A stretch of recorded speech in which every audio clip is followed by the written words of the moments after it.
Hey everyone, welcome back to our channel. Today I'm going to show you how to log out Gmail on iPhone. First, let's go to Gmail. So I'll just quickly search it in here. Now once you've opened your Gmail, tap the picture icon in the upper right part of the screen. In here you'll see all of the emails that's been logged into your Gmail application. What we need to tap is Manage Accounts on this device. Now there will be a pop-up to manage your accounts. Now you'll choose the email that you want to log out, then tap Remove from this device. In my case, I will choose the first email that's existing in here.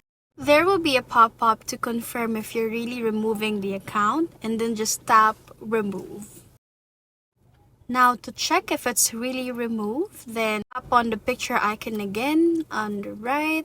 And then as you can see in here, that email is not existing anymore, or it's logged out already on this account. And that's how to log out Gmail on iPhone. If you like this video, please give us a thumbs up, comment down below, and subscribe to our channel. Thank you for watching.